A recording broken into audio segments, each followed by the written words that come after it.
Hey, what's up YouTube? I'm going to do another deck tech here. This is one of my favorite decks, and I love how the synergies just go really well together. This is my deck. I think it does really good. It's a super fun one to play at a normal command table. So power levels are on the game nights. And this is something you can build on a pretty good budget, and it does super good. And when I say budget, I mean it's not super crazy. A lot of these cards I already own, but I didn't spend more than a couple $100. And over time, by the way, you can make a skeleton of this deck for insanely cheap and then just add as you go. And that's kind of what I did. So I'm going to jump right into it and show you guys what I'm talking about. But first, why don't we talk about the main strategies of how this deck wins. So with the commander, Olivia says, pay 2, deal 1 damage to any target creature. That creature becomes a vampire, and then it gets a +1/+1 counter on Olivia. Then for 5 mana, you can gain control of target vampire as long as you can control Olivia. So basically what we do with her is I'm trying to steal my opponent's creatures as well as go vampire tribal. So big mana is a big help. So there's going to be a lot of creatures, and then there's going to be a lot of mana generation here. So let's start with some of my ramp package. A lot of these cards, like I said, I traded for or had, but my ramp package is kind of hard in black and red. So there's a lot of artifact. I run Urborg and Cabal Coffers. Really, really good to get the expedition map and get those. And then just like your 2-cost artifacts. Not a lot of artifact ramp. As much as I like, maybe I could use more. But I use a lot of mana doublers like Cryptcast, and you'll see what's in here. So Jessica's Will, a new card from Commander Legends. Choose one. If you control a commander as you cast this, you can choose both. Add a mana for each card in opponent's hand, or exile the top 3 cards of your library you can play on this turn. Pretty good. I haven't drawn it since I've added it to the deck though. I've just heard good things. This basically gives you mana when creatures die, which is part of the theme in here. Braid of Fire just gives you continuous mana. And we got Nirvana Remnant. I don't know why. Like, when I have to talk to the camera, maybe it's just because I'm not talking to a person in the room. I swear to God, I slur and do much more things way more often. So, mana doublers. We got Nirvana Revenant. Makes your swamps tap for double. Cryptcast does the same thing. Plus, it's got Extort. And it's got a much smaller mana cost. And with the large amounts of mana, we're going to have an option to steal creatures. Go Vampire Tribal and just hit with creatures. I've won the game multiple times with Torment of Hellfire or Exsanguinate. So just deal X damage, gain X life. Similar here, just do 3 damage X times, or they'll sacrifice their cards, but X is easily 10, 12, 13, 15 sometimes, so nothing too crazy. We have a little bit of... Wait, that's right. I remember when I stacked this. These are the MVPs. These are some of the best things in the deck here. So Dictator Erebos is really, really good. It keeps you ahead of everybody else as far as creatures go. Because with this deck, you'll definitely have the most creatures on the board, most likely. And I'm on the Rune Sage, also keeping you ahead on creatures. This, one of those things that's got so many uses, besides being a beater with flying, it gives you card draw and life gain. So this is fantastic. And by the way, that's one of the nice things about vampires is they do like 3 things and they do them well. Besides having 4 things. Besides having large mana and having the colors to really dump that into something, they're really good at tribal or like creature strategies. So you can get this guy +5/+5 and smacking and put a Sword of the Bloodchief on it and have it huge. The card draw is nice, but the life gain really goes in with other things because there's a combo with I forgot what it's called, Sanguine Bond combo. And if you have stuff like Sanguine Bond out, all that life gain hurts your opponents too. So like this really, like you're not like trying to get one strategy going. They all help each other. Like even if you have one piece of your combo, like your Sanguine Bond out, it's still good. It's not just like a dead card waiting there. And if you have a bunch of creatures, then they pile off of each other. So Twilight Profit. And I have a lot of these cards. I got this one. It was like, I don't know, $9, which is still kind of expensive, but they've gone up. This one, a cheap card. I think it's like a buck or two, but you know, I've played this and had a 4/4 vampire for 5 and then drawn 4 cards for 5 mana. That's really good, especially when Vampire Nocturnus is on the field. So, if you guys don't know vampires, I guess you can pause. But this guy is my favorite card.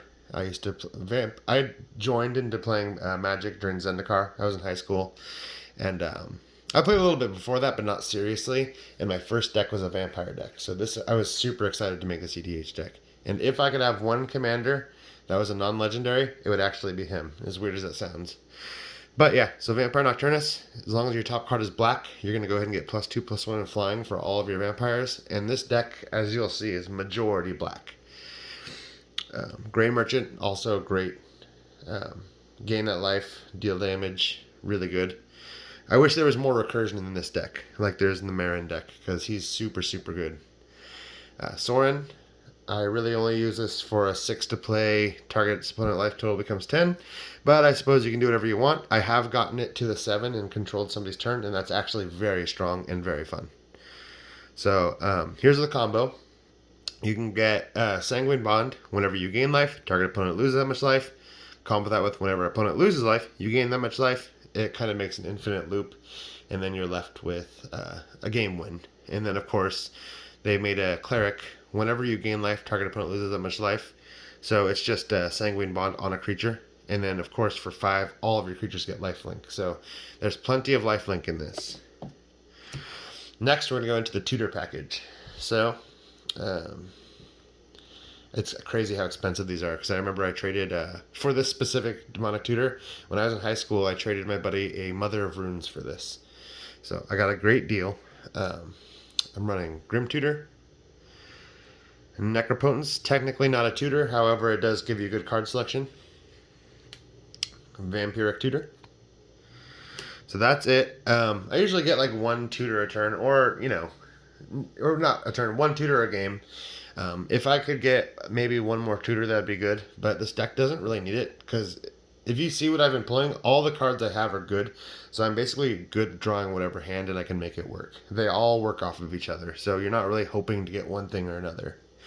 So I have some control and some destruction, just to kind of keep the board state how I want it. I'm running Terminate. I really want the card Bedevil, and I might order this after I done making the video. You guys should check it out. It just lets you get rid of like, you know, artifacts, enchantments, stuff. But so we got Terminate. I'm running Blood Moon. I don't run a whole lot of non-basic lands, and if I do run a non-basic land, it's usually for mountains. Now with the Cabal Coffers, definitely this could be an issue, but other than that, that's the only time it has an issue. So the way I see it is either I'm going to draw this or that, preferably that. But if I do get this, it still does great things, as well as, honestly, I can get rid of an enchantment, or usually somebody will try to blow this up for me. So I'm not super worried about it. It actually does great in this deck. I wouldn't do it in a 3-color deck, but 2 colors fine. So Blood Moon, running Deflecting Swat, a little Chaos Warp, destroy permanent, go for the throat, Toxic Deluge, and Murder. I'm done building onto this deck, but it would be really nice to have a Damnation. Okay, so now we're going to go into the helpful artifacts. Blade of the Blood Chief, very, very good. You know, for an equip one, I've gotten creatures that are, you know, +10/+10. Your opponents are fighting each other, and every time any creature dies, doesn't matter, it's not yours, anybody's, you get to put 2 +1/+1 counters on a vampire. So that's very good. Put it on a flying lifelink, and you got a, you know, a 12/12 fly link that could swing the game. We got Herald's Horn, just to get a little bit more card advantage. Really hard in red to do. So Lightning Greaves. Also, just to kind of pump up the field. I really thought of maybe picking up a Coat of, or making my buddy make me a proxy of Coat of Arms, because I own a copy of it, but unfortunately I only own one, and he makes fantastic proxies. None of these are proxies, you can tell, because the art is different. He doesn't want people to have proxies that are tradable. And generally, you know, we don't mind in my play group if people have proxies. Our philosophy is, you know, nobody should be excluded from our table just because of, you know, economic reasons. And I understand playing with 1 or 2 decks can get kind of boring. So if somebody's like, you know, I have a really good deck idea and I have some cards, but I need to proxy like 8 or 9 cards or even 12 cards, 15 cards to make the deck work and be competitive at the table. So we don't care. And maybe over time he'll buy one of those cards per paycheck or not, whatever. But yeah, you know, it's an expensive game, and more players the merrier. So, Door of Destinies, really good. That's it for the artifacts. And before we get into the creatures, I'm just going to go across a couple of the lands I use. Shizo, just so I can swing in. Just your regular, like, you know, I guess multicolor lands you would use. I don't use a lot of specialty lands or non-basics. Castle Lochmain, awesome. Lets you draw a card. And that's it. Other than those cards, I'm just using Swamps and Mountains. So now we're going to get into the creatures, and then that, I think, is it. Yeah, so there's a huge creature package. This deck is a lot of creatures. So we're using Bloodghast, some Landfall, Gifted Aetherborn, a little Death Touch lifelink action, Cordial Vampire from Modern Masters, super badass. Whenever it or another creature dies, doesn't say on your battlefield, at all dies, put a +1/+1 counter on each vampire you control for 2 mana. Insane in the Membrane. So we're going to go Dusk Legion Zealot, Yahenni Undying Partisan. I am lucky to have friends that have trade binders because I didn't have to buy a lot of these cards. I just traded for them. This is one of the cards I would take out if I was. It's good, I guess. It's not bad. It's just, I don't know. I've thought about other cards that I would want to use. It's not like an MVP. Also, it's got a higher mana cost. And this same thing with this.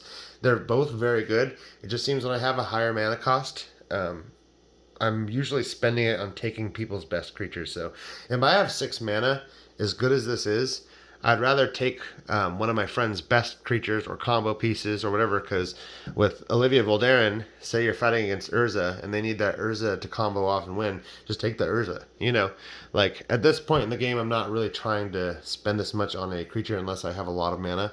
And honestly, with low-cost creatures, they kind of pump each other up anyways. I don't know if you notice there's a lot of like, give other vampires +1/+1, put a +1/+1 counter on Yahenni, put a +1. You know, honestly, they go wide and they just build each other up. So if I was to say to somebody, they wanted to build it or change it up, the bigger mana cost cards aren't super important.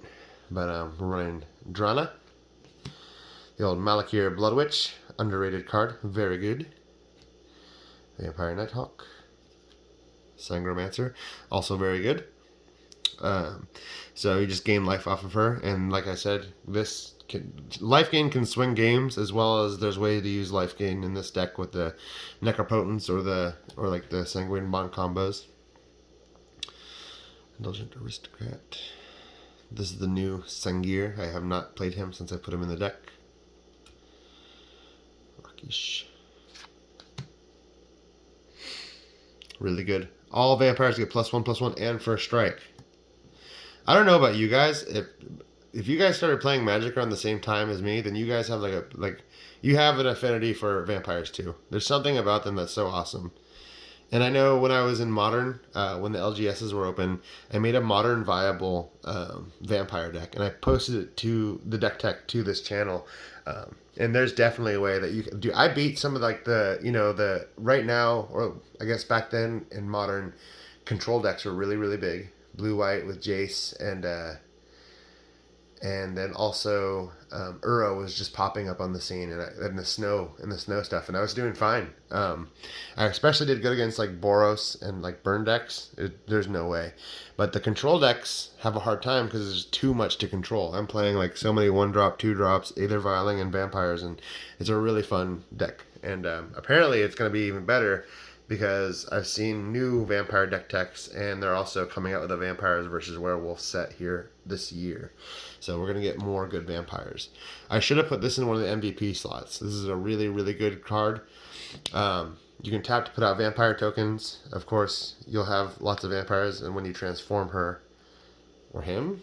What is he? That's a boy. him, whatever. I don't want to assume his gender or whatever. He can be whatever. She could be whatever they them wants. But basically, yeah, I'll try to get better on that. But I think, yeah, I'll just I'll put down the shovel. Yeah, he gives other vampires 2/2, so he's super super good. Last cards, just some quick Death Touch Lifelink, Lycane, and then Vampire Hex Mage. Kind of underrated. Just gets rid of planeswalkers or things that are hard to target. I've used it a couple times, and you kind of like hope and pray when you start the game you'll find a good target, like a Dark Depths or something. But I haven't used it for anything that crazy. I have killed a planeswalker with it though. So that's the deck, guys. Thanks for hanging out. If you made it to the end, go ahead and like and subscribe, and I'll have some more videos for you here soon. I'm gonna keep doing the Commander deck tech stuff here. So thanks.